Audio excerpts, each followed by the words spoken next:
Welcome back to the KustomFX YouTube channel. About 3 years ago, I went ahead and did a video on using relays and the importance of using relays with your switch panels. As many may know, KustomFX is very well known for making the F-150 switch panels. We also make them for the new G6 Broncos. I just got this one done, and I'm going to go ahead and just use this one just for a quick example. But I'm going to go over these relay harnesses again. You can go ahead and purchase these from us. We do offer them now, but this video may help you to also do it yourself. All the power cables from all the switch panels, regardless which style you buy, these will come all wired up, and they'll be labeled what switch is which. And many terms used in the electrical industry may be power, load, positive, negative, power in, power out. Well, what we do is we use power in and power out. Since we are talking about our switch panels, each switch is going to have a power in, 12 volts coming in, into the switch, and then coming out of the switch is going to be power out. That is going to be, using your best friend right here, a relay harness. You can buy your own relay if you want to and completely wire it up, but you can find these on Amazon and eBay anywhere from $18 to $25. And but you would have to modify these. These do come with like a generic universal switch, and you can use these wires that come with your relay harness. And we'll talk about that here very briefly. So the relay harness, this is nothing more than a switch. There's a switch inside of here. You got positive and negative. You're also going to have a set of leads. Roughly, this is like an 8-foot lead that can run down to your lights. You can buy these in a single lead. When that means single, that means a single positive and negative. They also make this in dual. So if you have a pair of lights, all they do is just split it off and have another set of Ys, positive and negative, for like a pair of lights. You're also going to have your inline fuse, and it also comes with a generic universal switch. Now, of course, if you're purchasing a switch panel from KustomFX, each switch does require a relay harness. If you got a 4-switch panel, you do need 4 relay harnesses in order to properly connect this up. The power cable is very high quality, but the wiring is only 20 gauge wiring. The wiring is only rated for 5 amps. Anything over 5 amps, you risk a problem of possibility of melting the wire, God forbid a fire. Your best friend is a relay. This is a 40 amp relay. So whenever you have your power in that goes into your switch, you can pull 12 volts from any source. It goes into the switch, turns into power out because it comes out of the switch, and it is going to be now going into the relay, which basically triggers the switch to turn on and off. Your relay takes all the load, not the wiring from your power cable. That load is taken all completely by this relay. This is your best friend. Now we're going to show you how to cut this and modify this. You can throw this away, use it for a spare anywhere else, but we're going to show you how you can use this in conjunction with connecting up to your power cable. Now I've cut the wire tie on there. You can see a better result of the relay, which you can hang it anywhere you want to, tuck it in a little cavity up near the firewall, kind of hide it. You're going to have your inline fuse that has both a positive and negative ring that goes to your battery terminals. 8 foot of wire that is going to go again to your lights. This is a single lead, so this will be for like a single light, like a light bar. And then also would be a connection They put a quick disconnect, so if you're running through the firewall, you can disconnect it and plug it back in, but then you get that universal switch. This switch right here has 3 wires: power in, power out, and a ground. If you take a look at the KustomFX power cable, each switch does have a power in and power out, but it also has its own ground wire. All switches are daisied together into one ground wire.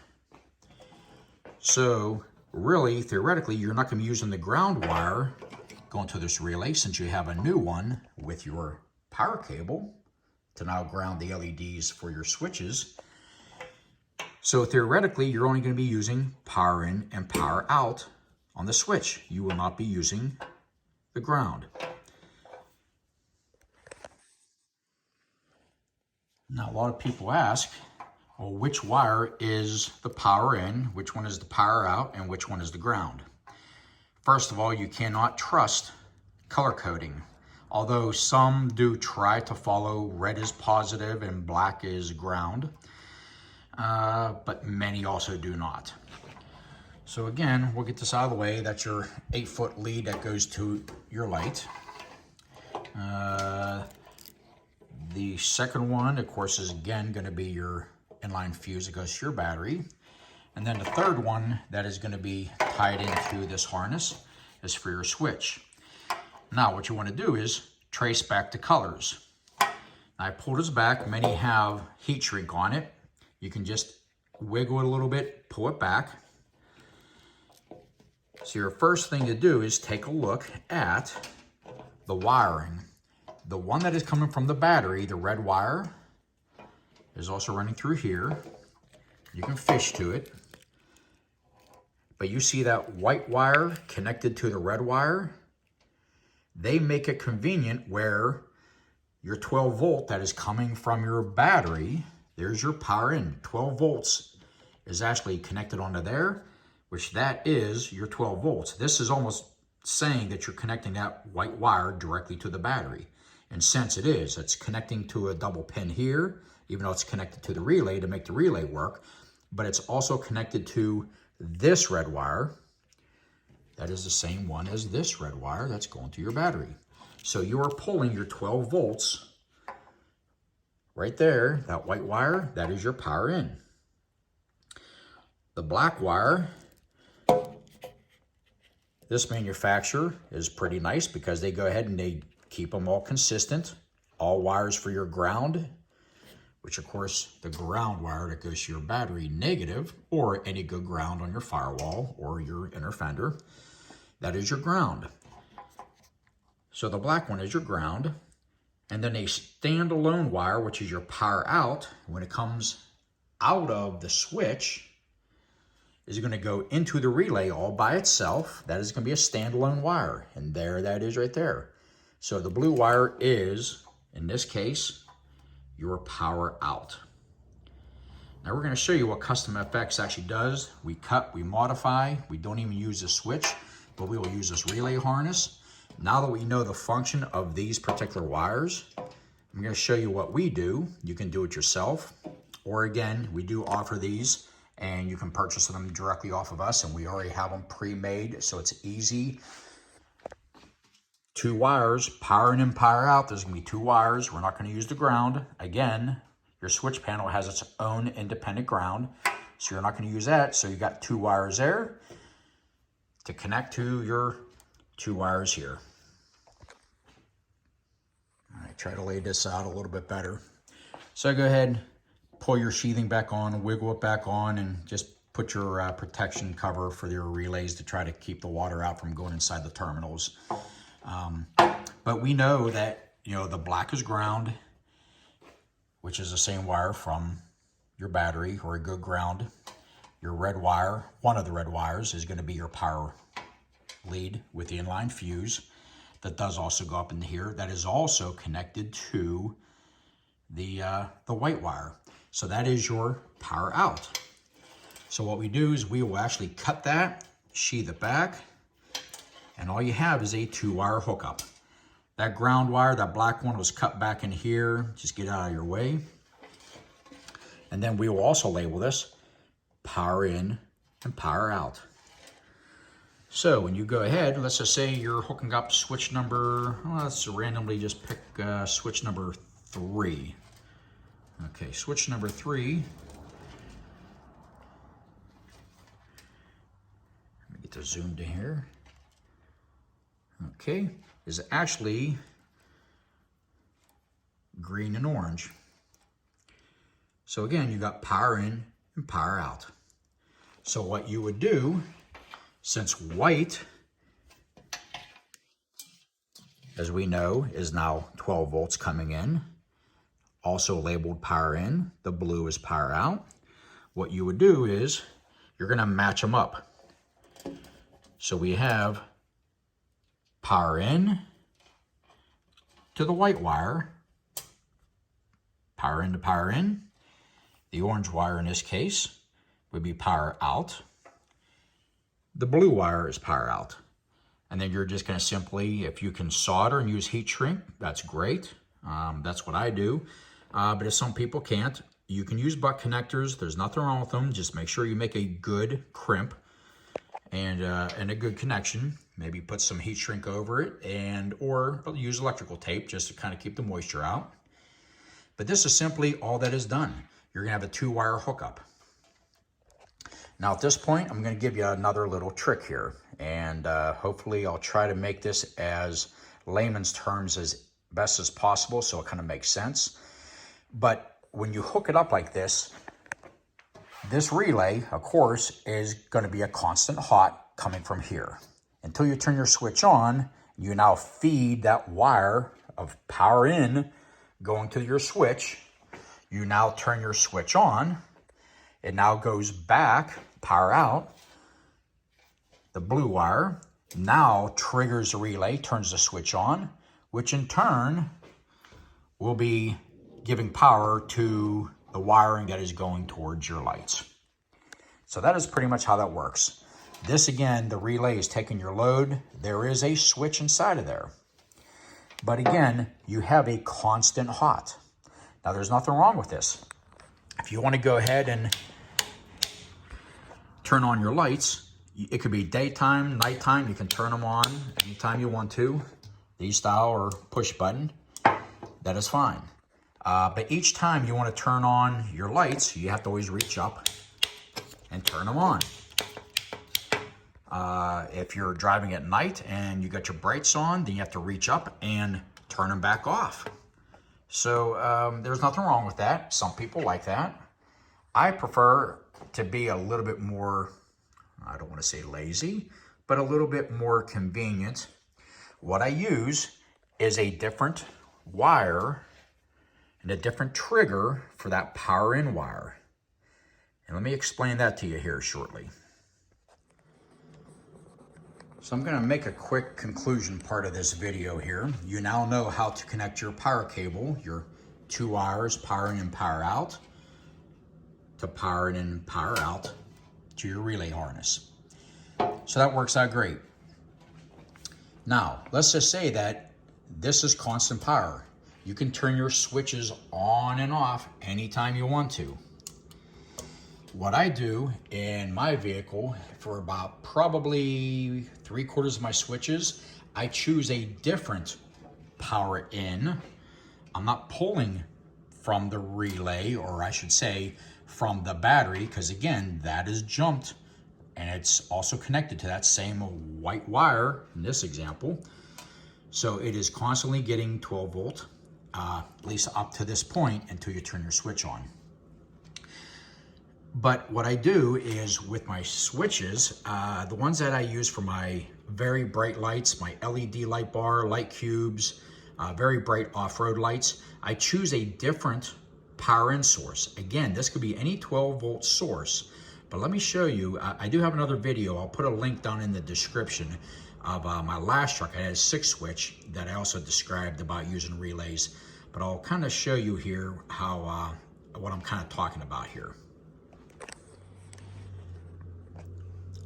So let's just say this customer has a roof light bar and windshield lights, off-road lights. Let's just say all 3 switches. every time he wants them on and off, he has to reach up and turn them on and off at his choosing. Again, there's nothing wrong with that. That works. But to make things easier, and that's what I do with my bright lights, my power in wire, again, remember, you can pull this from any power source. A key hot, directly from the battery if you choose, but if you want a key hot, so this does not get power until you turn your key on. Maybe you want to choose from your park lamps. In this case, in this example I'm going to give you, what I do with my brights, whatever switch wires that I'm using, I may have this power in, that power in, and let's just say the red power in. Okay, so I got 3 power ins.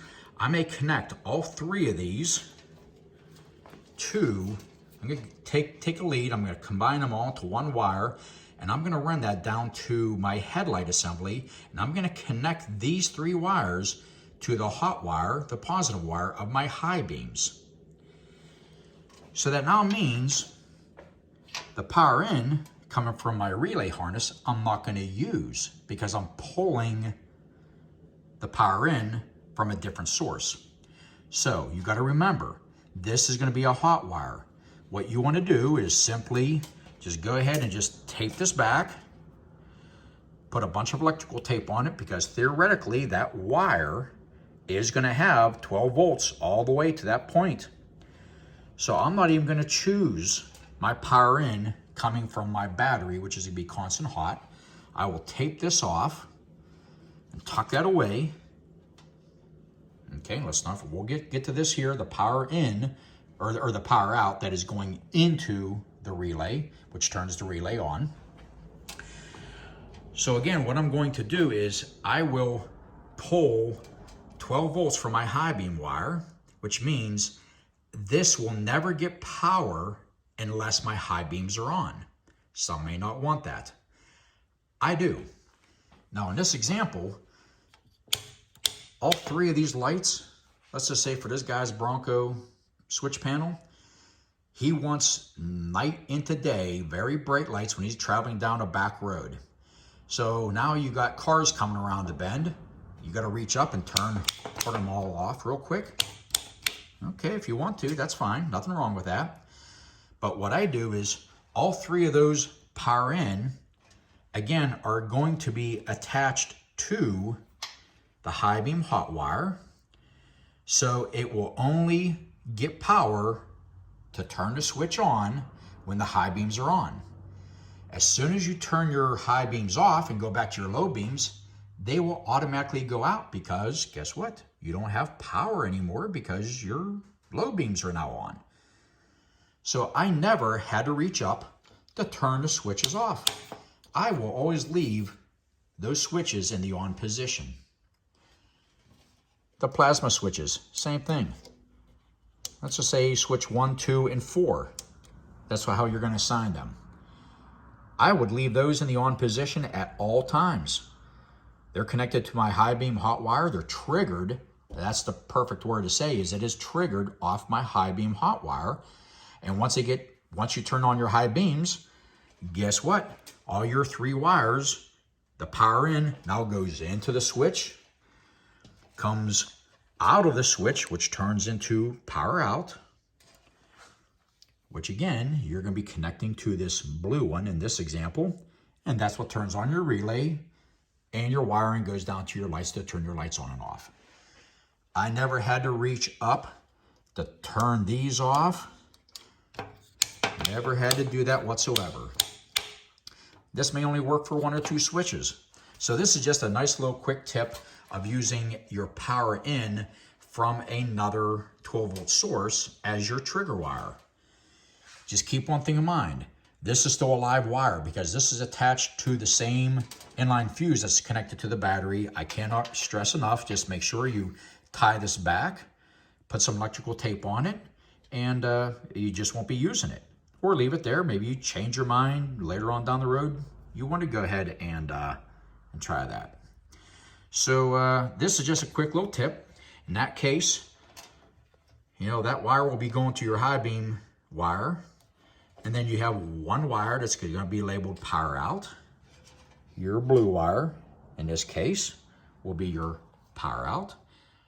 Those two get connected up together, and that's it. It's actually a real easy, little convenient way to use your relays also as a trigger. And that will indeed trigger and turn on your relays at that point. And as soon as you turn on your high beams, these are already on, your bright lights will come on automatically. You hit your low beams, your lights will automatically go out, and you don't have to reach up and turn these off. Hope that makes sense. If you have any questions, you can email me directly at kustomfx.info@yahoo.com. That is spelled KUSTOM, letter F, letter X, .info@yahoo.com. And yes, you can do this yourself if you want to. Doesn't matter what brand relay harness you're going to use. I can maybe even provide a link down below for the ones that I use exclusively. I really like these. Have great work experience with them with no issues. But you got to make sure the color coding is going to be correct on the wires that you're going to be cutting back. They could be inconsistent. They could be red, yellow, blue, black. Don't trust red being positive. Don't trust black being negative. You got to go back, pull this down, follow those leads, use a test light if you need to, but you can pull that down. You can take a look inside where that wiring is connected, what is connected to the positive wire that has the inline fuse. That is going to be your power in. And again, there's nothing wrong with connecting it directly to this and using this. Many do. And I have a couple of my lights that are hooked up that way. But you can do it that way, or you can pull your trigger wire, your power in, from another power in source instead of directly from the battery, because that's essentially where that's coming from. I hope this makes sense. And if you have any questions, please feel free to reach out to us. Thanks, and talk to you on the next one.